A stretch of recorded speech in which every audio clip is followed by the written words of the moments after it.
football isn't just a game. It's glory, heartbreak, and legacy. Welcome to Footy Origins. Ever wonder how a football club became more than just a game? It all started in 1899. One man had a vision. John Gemper. No money, no fame, just a small group of dreamers. They called it Football Club Barcelona. At first, it was just a game, on rough ground, with almost no one watching. But slowly, people started to come, and something began to grow. C'est passion, c'est noise. The feeling that this was becoming bigger. This wasn't just football anymore. Barcelona became a symbol of pride, of eti, for the people of Catalonia. But then, everything changed, and what came next would almost destroy the club. Did you know a football club once became a target? In 1922, they built a new home, Les Corts. Bigger, louder, alive. By 1929, they were champions. Everything felt unstoppable. War didn't just hit the country. It tore through Barcelona itself. The club became something more. Our voice for the people. And then, the moment that changed everything. The president was executed. Not for football, but for what the club stood for. From that moment, Barcelona became resistance. But being a symbol comes with a price. Because what happened next almost erased Barcelona forever. What if a football club survived? By refusing to forget who they were.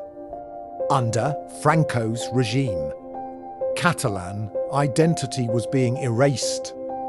The language, the culture, even the symbols people loved. And Barcelona became one of them. The club was watched closely, pressured to become something else. But inside the stadium, people still remembered. Then came one man, Laszlo Caballa, a player who gave Barcelona hope again. The city came alive. The crowds grew bigger and bigger. And in 1957, Camp Nou was born. Massive, loud, unstoppable. Barcelona was rising again. But success creates enemies. And somewhere in Spain, another force was growing. A rivalry that would change football forever. What if one player didn't just change a club, but changed football itself? By the early 1970s, Barcelona was desperate. Then, in 1973, Johan Cruyff arrived. And suddenly, football looked different. Fast, fluid, beautiful. Barcelona fans had never seen anything like it. And soon, the rivalry exploded. Real Madrid waited inside the Bernabeu. Nobody expected what happened next. Madrid couldn't stop them. 5-0. Barcelona humiliated Madrid on their own ground. Cruyff became more than a player. He became a philosophy. A philosophy called total football. And one day, it would create the greatest team football had ever seen. What if the greatest Barcelona team ever started with one crazy idea? By the late 1980s, Barcelona was lost again. Then Johan Cruyff came back. Not AS player, AS coach. And he wanted to change football again. Short passes, movement, total control. People called them the Dream Team. Then came 1992. Wembley Stadium. One free kick changed everything.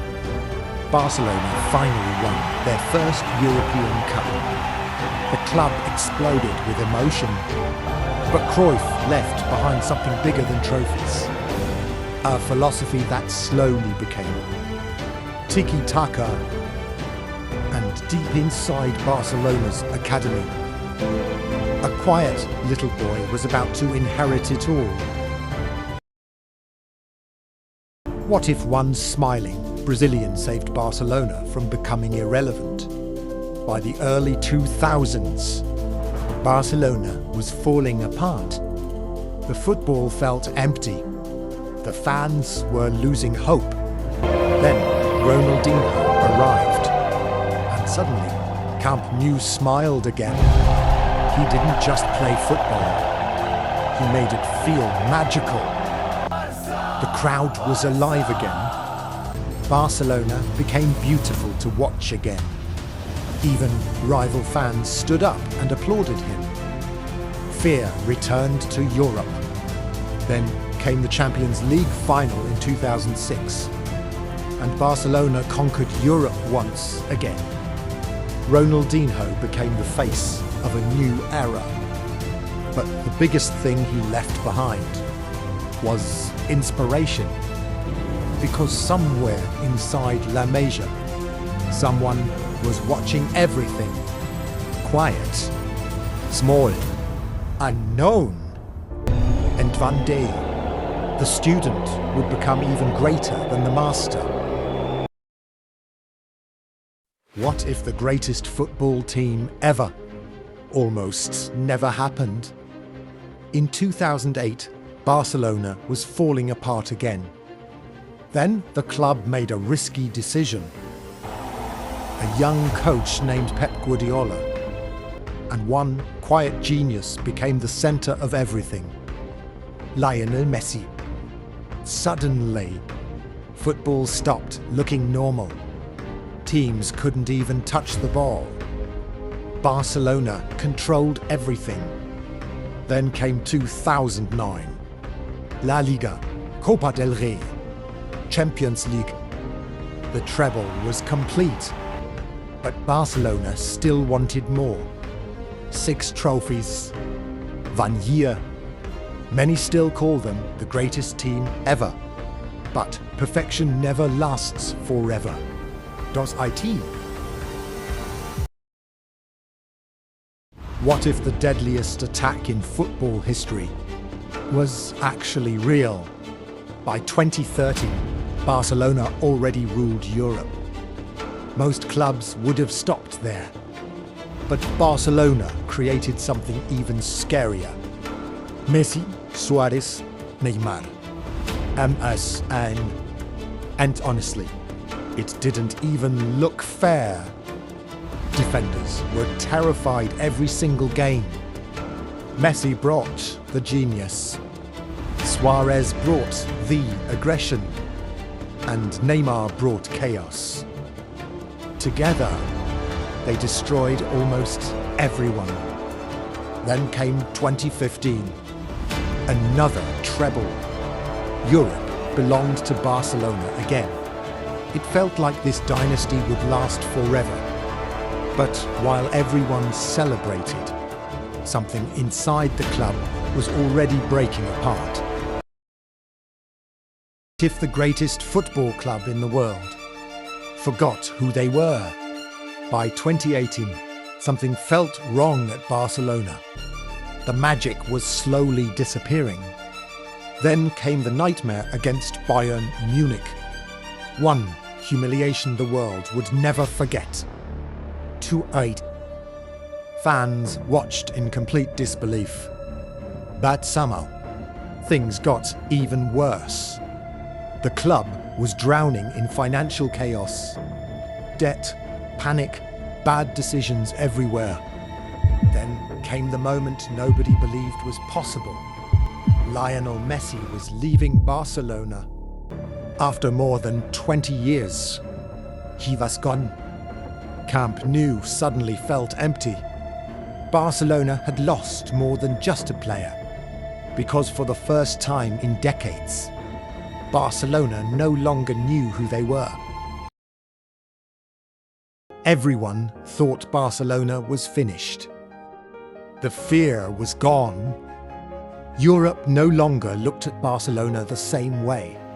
But while the world laughed, something new was growing. Not Galacticos, but kids. Pedrios, Gavi, Jamal. Teenagers carrying the pressure of an entire club.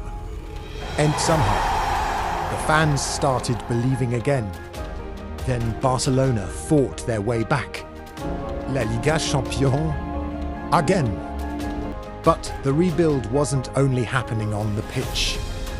Camp Nou itself was being rebuilt too. Almost like Barcelona was rebuilding its identity. Now, a new generation stands where Messi once stood. And the entire football world is watching closely.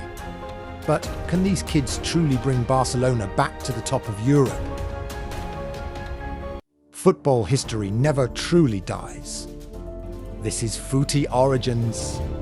Subscribe for more football stories.